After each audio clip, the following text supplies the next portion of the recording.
without recognizing it, I kind of had this pride about the fact that my grandmother was a light-skinned, ambiguous-esque looking Black woman. And I used to like be so pressed because I was mixed of something. I wasn't just Black, I was Wolof and Jola. And in that moment, I realized I am that woman. I am she. I want kids with good hair.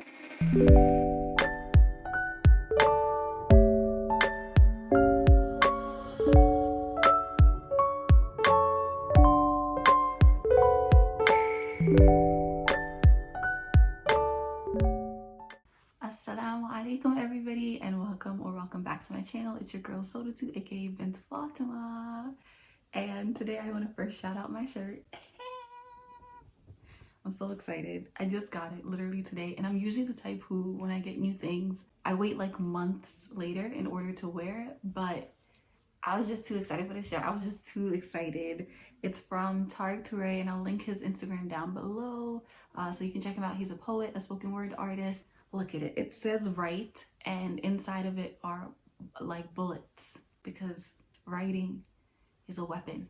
And I saw this shirt and I just knew I had to have it. I had to have it. And it's so soft and it's long sleeved.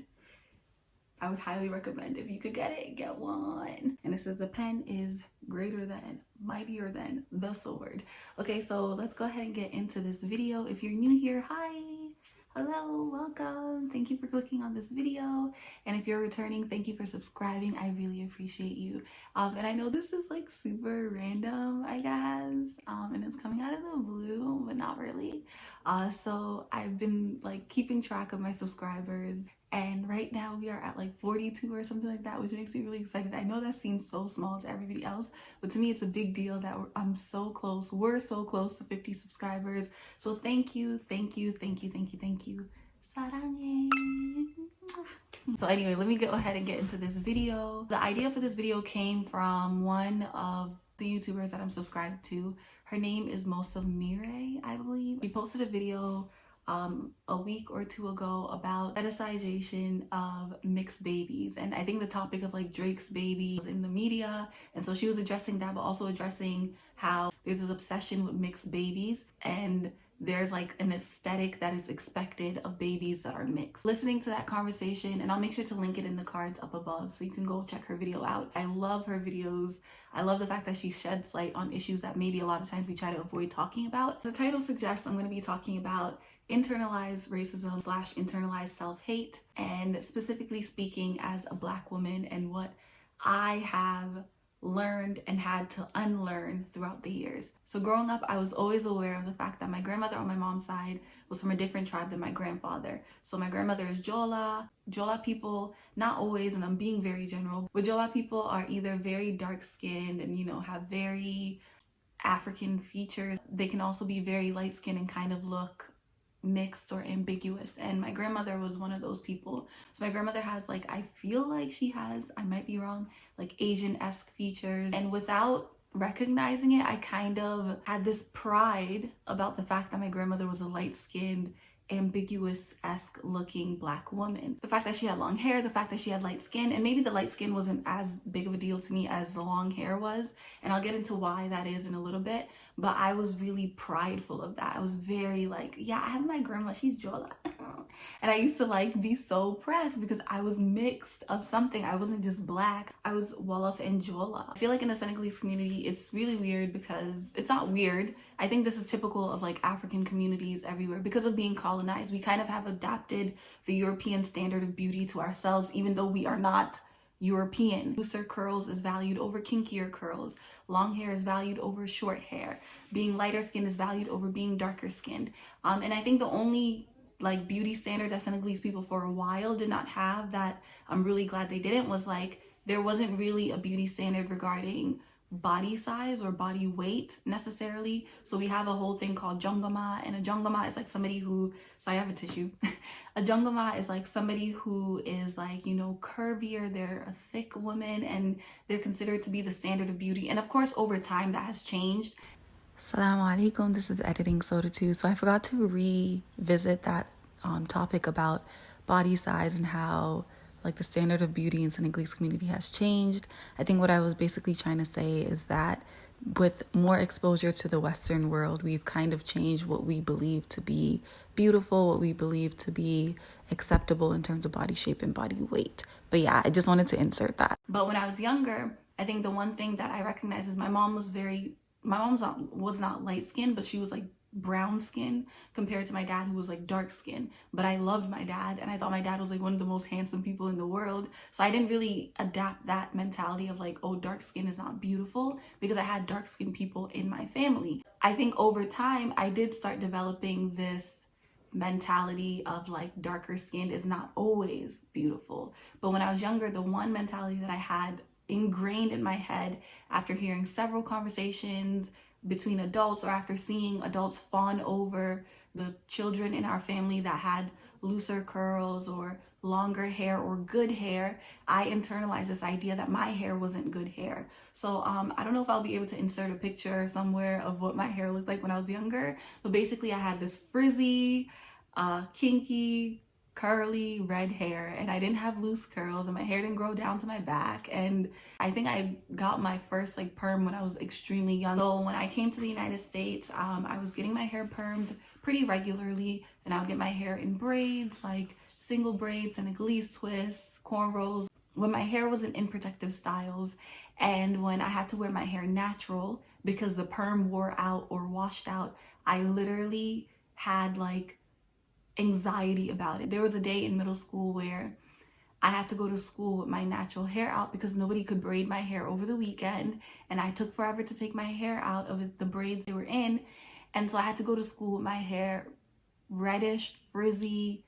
I could barely tie it in a bun, had no hang time, and I went to the bathroom between every single class and cried because I felt ugly. I had internalized this idea that long, and I didn't necessarily want to have white people's hair, but I did want the closest thing to white people's hair in the Black community, which is loose 3C, 3A, 3B hair. That's what I wanted.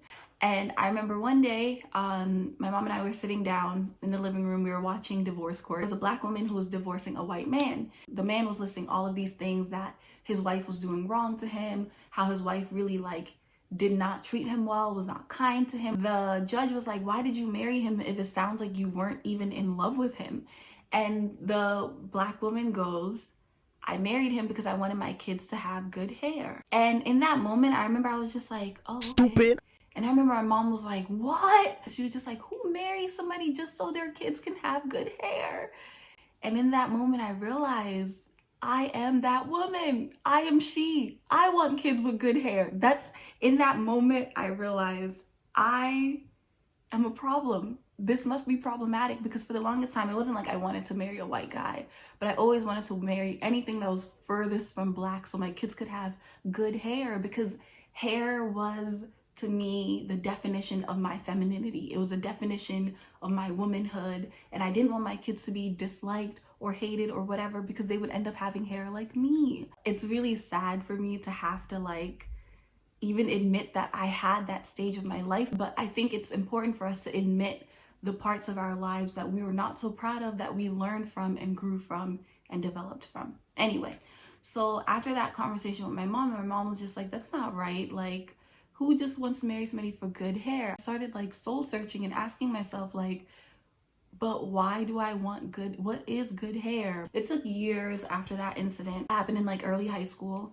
And by the end of high school, one of my friends went natural. She stopped perming her hair and she was growing her hair out, and it looked really beautiful. And she had long, kinky hair. And I realized like, oh wait, kinky hair can grow long, because from my understanding, what I used to believe was if your hair is not loose curls, there's no way that it can grow long. And I never seen somebody with kinky hair grow their hair anywhere past shoulder length. So then I was like, oh wait, I guess I could go natural and try to grow my hair long and still feel pretty. The summer of college, like August 2012, I became natural. I stopped perming my hair. I was a hijabi. I also had stopped getting my hair braided just because I didn't feel like there was a point to it. Especially if I was gonna go natural, I was just like, might as well just throw everything out the window. There's no point of doing protective styles or anything like that because no one's gonna see it I used to do it because it looked pretty, and now no one's gonna see it. So for a while, maybe like a year, 2 years or so, I watched so many natural hair videos and I followed every single advice that was given to me. Instead of actually doing things that were good for my hair, I did what everybody else was doing to their hair because I wanted my hair to be long. That went on for a while, and I think it wasn't probably till like 2017 or so that I actually started understanding my hair and actually started doing things that were good for my hair. And I also had friends around me in my university that were Black Muslim women as well. And when we took our hijabs off, we all were natural, and it made me feel normal. It made me feel like, okay, I don't have to have hair down to my back for me to be beautiful. But at the same time, I still compared myself to other naturals who had hair down to their back. It wasn't probably till like a year ago or so. And it wasn't until after a lot of years of learning about history, Black culture, how Black people have kind of been the standard of the opposite of beauty for so many years, and it's purposeful. It's not because we're not beautiful, it's because that's the idea that has been fed to us for years. And so I started becoming a little bit more aware of the fact that there are certain things about myself that I didn't accept or I didn't love because I had learned to unlove those things. I wasn't born unloving those things. It wasn't like I came out the womb disliking my hair or thinking that good hair looks like this and bad hair looks like that. I learned it. So after realizing that that's something that I learned and it was internalized in me, there was internalized self-hate because I didn't want anything to do with who I was as a person, which is a Black human being with Black features. I had to make an effort and make a promise to myself to unlearn all of those things. So that started by like me restarting my natural hair care journey over and over and over. Of course, I'm not trying to say like, oh yeah, now I completely and utterly accept myself, accept my hair, accept everything I am, but I am recognizing that like I need to unlearn whatever self-hate exists in me. Even if I don't love myself yet, I need to at the very least unlearn whatever hate is ingrained within me. So with the dark skin thing, like I mentioned, because my dad is dark skinned, I didn't really used to think dark skin was not beautiful. I used to think and I still think dark skin is beautiful. But I think I didn't recognize that I had internalized messages about darker skinned people, even if it wasn't in terms of like, oh, dark skinned people are beautiful or not beautiful. It was more so in terms of attraction and in terms of personality. I had internalized certain messages about darker skinned people, that darker skinned people are mean, that they're loud, that they're everything that you can think negative of a human being. I had internalized that because when I look back at my history of guys that I've liked or guys that I've been interested in, it's always like not even Black, or if they are Black, they barely look it. So it made me start asking myself, am I attracted to people that don't look like me because I just am? Or is this also another form of self-hate? I feel like after recognizing that like maybe that was a form of self-hate, recognizing that it's okay to like people that are not Black, but it shouldn't be that anytime I see a Black guy, I'm automatically like off-put, if that's the word. I started conscientiously, objectively looking at people and being like, okay, what is it about these people that made me like them in the first place? And I recognized and realized, and I'm gonna admit, that it had everything to do with those hidden, internalized self-hate that existed before, where I wanted nothing to do with myself. So that meant if I marry somebody who looks nothing like me, I'm gonna get kids that look nothing like me, and hopefully they won't get the hate that I think I got from the world. But now I am 25 years old, and after years of becoming more self-aware, after years of learning correct history about slavery, about colonization, after years of that, I think I have come to a place where I am almost completely out of that self-hate, because I'm recognizing and realizing like, what does it benefit me to hate myself? What does it benefit me? Where does it take me? It just ends up hurting me and me alone. And at the end of the day, me trying to be or trying to get as close to the opposite of what I am is not going to get the people in power to accept me. But I remember I took in a class on it was like African history and current events or something like that. And our teacher, I can't remember her name, but she was a Nigerian woman, and she read to us a quote. And I will never forget that quote. And she was talking about how in Africa, because we have been colonized, even though we are no longer colonized, our minds are colonized. And she was talking about how we have these standards of beauty, these standards of what a civilized, good person looks like, acts like, but we adapted those from the European people who colonized us, took our resources, raped us of everything that we owned, and then left us with the shambles. And now we are imparting the hate that they already gave us, kind of thing, right? So she was saying that in African countries, you'll see sometimes there are people who try to embody the aesthetic or the lifestyle or the mannerisms of their colonizers. So in Senegal, for example, I know of so many people who will speak Wolof, but they speak it with a French accent. Like it's Wolof, but they speak their native language with a French accent because it shows that you are educated. It shows that you are civilized. You are closer to the Europeans that are civilized and wonderful and great than you are to your black self. Like, and that's great. Our professor was saying that this imitation of European people, this trying to become like them, is really sad, because not only are you suppressing and not killing, ooh, that's such a strong word. Not only are you suppressing who you are on the inside, what you actually love and what you like, embracing yourself for what you are also a cheap imitation of people who will never accept you.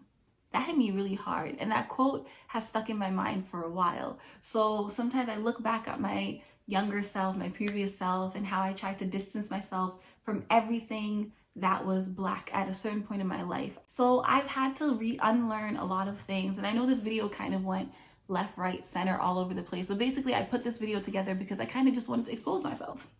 Just kidding. I just wanted to shed light on a topic that I feel like sometimes we are uncomfortable to talk about, but I think it's important to talk about it so that way we can unlearn these things together. We can get out of this stronger and get that trash mentality out of our heads. Like, we need to learn to love ourselves. As Black people specifically, we have to undo the damage that has been done, and that has been, and the thing is, like, the thing that gets me is that, of course, there's a lot of communities around the world who face a lot of prejudice and racism, colorism in their respective communities, and who face repercussions of being whatever race or ethnicity that they are. But I'm going to speak specifically for Black people. And I feel like the thing about, like, the struggle for Black people is that it didn't just start and end at slavery. It didn't just start and end at colonization. Literally, the people who enslaved us, the white people who enslaved us, colonized us, made sure to find ways to keep us enslaved and colonized years after those things were over. So it's like, it wasn't just a physical oppression. It wasn't just a emotional oppression that lasted during that time. It wasn't just a financial oppression where you're stealing from people, you're taking free labor. It also became a psychological oppression, a mental oppression, where you are taught to hate what you are, the essence of your being, because that is the only way we can continue to control you and have our power. And that's sick. And so that's why I wanted to have this conversation, because I think it's important for us to admit any shortcomings that we have, because that is part of healing. I think that is part of us unlearning that psychological oppression, that internalized self-hate, is to admit all the negative emotions, feelings, thoughts, processes that have existed in us for years. I hope that in the future, inshallah, we can learn to empower ourselves and unlearn all of this self-hate, because then we can embrace our true and utter greatness and excellence. So I know when I upload this video, inshallah, it'll be Friday. So Ramadan Mubarak. If I've offended anybody, if I've hurt anybody's feelings through my videos or in personal life, I ask for your forgiveness. I ask that Allah subhanahu wa ta'ala allows us to live to see all of Ramadan through. Ameen. I ask that Allah subhanahu wa ta'ala forgives us all, accept our good deeds, and allows this Ramadan to be fruitful and full of good. Ameen. Okay, so that is all I have to say. I want you guys to sound off below. What are some things, messages, thoughts, feelings that you've internalized for years that you have not recognized and have now? And how are you working towards unlearning those things? So I know I didn't really go into detail on how I've worked to unlearn it, but I've just been trying to educate myself and read up on things that erase all that trash mentality. But anyway, I hope you guys are staying blessed and safe and healthy. And inshallah, I'll catch you guys in the next one. Asalamualaikum. Peace and love. Bye bye.